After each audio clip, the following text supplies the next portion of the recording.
عائشہ جو دنیا میں بیٹیوں کی وجہ سے آزمایا جائے گا، جب قیامت کا دن آئے گا تو رب اس سے حساب نہیں لے گا، بے حساب ہی جنت میں داخل فرما دے گا۔ السلام علیکم، انٹرسٹنگ ٹپ وارچ چینل میں آپ سب دوستوں کو خوش آمدید۔ جیسا کہ ٹائٹل سے معلوم ہے کہ ہماری آج کی ویڈیو صرف بیٹیاں والے سنیں، تو ویڈیو شروع کرنے سے پہلے آپ سے گزارش ہے کہ آپ ہمارے چینل کو سبسکرائب کر لیں، ساتھ ہی لگے بیل آئیکن کو پریس کر لیں۔ چلیے شروع کرتے ہیں آج کی ویڈیو۔ حضرت عائشہ صدیقہ رضی اللہ تعالیٰ عنہ فرماتی ہیں میرے پاس ایک عورت آئی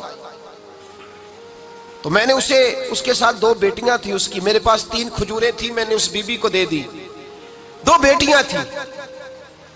اس عورت نے کیا کیا، میں دیکھ رہی تھی، ماں تھی نا اور بیٹیوں کی ماں تھی، اس نے پہلے ایک ایک کھجور دونوں بیٹیوں کے منہ میں ڈالی، اور پھر جو کھجور اس کے پاس بچ گئی میرا خیال تھا یہ کھائے گی،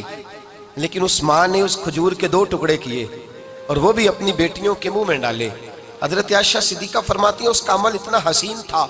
اس بی بی کے اس عمل کے اندر اتنا حسن تھا کہ میری آنکھوں میں بھی وہ بات رہ گئی، دل میں بھی رہ گئی، روح میں بھی سما گئی، اس کے حسن اور تاثیر کو میں بھلا نہ سکی۔ شام تک وہ کیفیات، وہ انداز، وہ اس عورت کا طرز، اس کا وہ انداز میری طبیعت کے اندر بار بار مجھے اس کی طرف متوجہ کرتا رہا۔ شام کو محبوب تشریف لائے، نبی کریم صلی اللہ علیہ وسلم شام کو جب تشریف لائے تو حبیب پاک علیہ السلام کو میں نے بتلایا، میں نے کہا حضور بی بی آئی تھی، اس کا چہرہ بتا رہا تھا کہ بھوکی ہے، لگ رہا تھا کئی دنوں سے کھانا نہیں کھایا، 3 کھجوریں تھی ہی میرے پاس 3، 2 بیٹیوں کو دے دی، وہ کھا سکتی تھی، لیکن یا رسول اللہ صلی اللہ علیہ وسلم اس نے کھائی نہیں، وہ بھی کھجور 2 ٹکڑے کر کے بیٹیوں میں بانٹ دی ہے۔ حضرت عائشہ کہتی ہیں دیر تک حضور میری بات کو سنتے رہے، دیر تک میری طرف دیکھتے رہے، اس تصور کو، بیٹی کے پیار کے اس ذائقے دیر تک محبوب محسوس کرتے رہے، اور پھر فرمایا عائشہ جو دنیا میں بیٹیوں کی وجہ سے آزمایا جائے گا، جب قیامت کا دن آئے گا تو رب اس سے حساب نہیں لے گا، بے حساب ہی جنت میں داخل فرما دے گا۔ اللہ پھر اس سے حساب نہیں لے گا جو بیٹی کے سبب سے آزمایا جائے۔ یعنی حضور نے باپ کو کہا کہ بیٹی کو مصیبت نہ سمجھنا،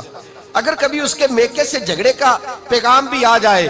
اگر کبھی دوبارہ تجھے اس کی طرف پلٹ کر جانا بھی پڑے، میرے نبی پاک صلی اللہ علیہ وسلم سے کسی صحابی نے کہا تھا یا رسول اللہ بہترین صدقہ کون سا ہے؟ حضور بہترین صدقہ کون سا ہے؟ وہ میرا مال جو اللہ کے راستے میں خیرات کروں تو رب مجھے زیادہ اجر عطا کرے، وہ کون سا ہے؟ تو میرے نبی پاک نے فرمایا اگر تیری بیٹی واپس لوٹ آئی طلاق کی وجہ سے یا بیوہ ہو کر واپس آ گئی اور تجھے اس لوٹنے والی بیٹی پر کچھ خرچ کرنا پڑا